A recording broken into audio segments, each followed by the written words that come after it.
Anak, pasensya ka na kung mangistor ang tatay mo. Pero alam mo, sana malibot mo ang mundo. Huwag kang matakot mangarap. Ano ka ba, Tay? Hindi naman kahiya yung pagiging mangingisda mo. Ako nga ang pinakamaswerteng anak dahil meron akong tatay na tulad mo. Pero ba anak, isate-sate ko naman dahil ikaw ang naging anak ko. Matalino na nga, mapagmahal pa. Kayaan mo, balang araw, makakapting ka rin sa barko pinapangarap mo. Barkong pinapangarap natin yan, Tay.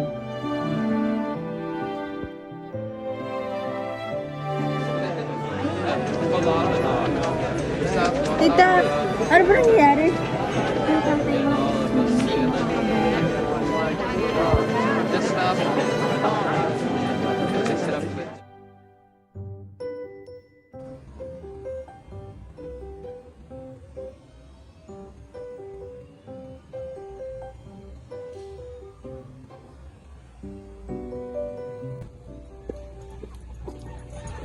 Bea, Ana!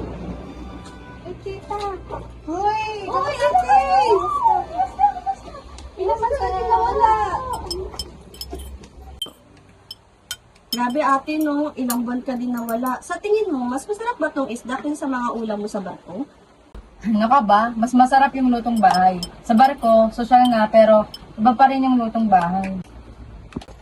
Tita, ano po yung trabaho niyo sa barko? May swimming pool po talaga at buffet. Naku, Bea, kung alam mo lang, malaki yung barko. May pool, may stage, may hotel sa loob. At saka, higit sa lahat, may kwento bawat sulok. Sige ate, kwento mo yan. Kwento mo sa pamangkin mo yan. Gusto ko marinig yan. Noong araw na yon, hawak ko lang ang bag ko, pangarap at ang pangako ko kay tatay. Name, Alexa Frendelman. First day ko po.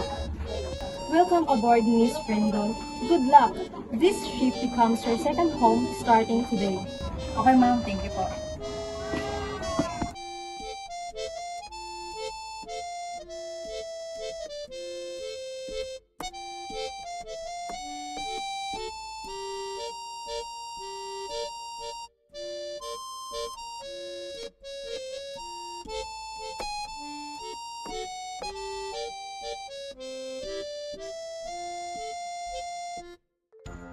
Ako ang nag-aalaga sa mga guests. Smile kahit pagod. Kami ang gumagawa ng malabo sa kwarto. Kiles ayos puso. Gutom ang kalaban, Pendol. Sa kusina, bawal ang babaga. Ako ang mas masabi sa lahat ng kapakanan niyo. Mapapasahero man o crude.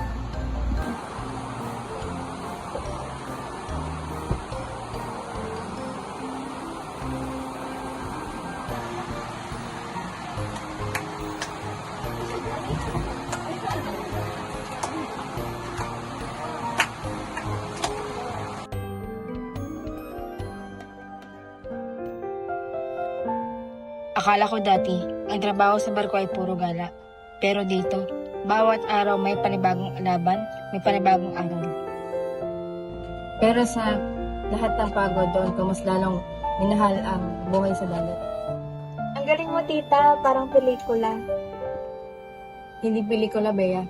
Ito'y totoong buhay. Nakaka-inspire ang buhay mo, tita. Gusto ko rin maging ikaw balang araw. Oo, Bea. Pwede rin maging kwento mo.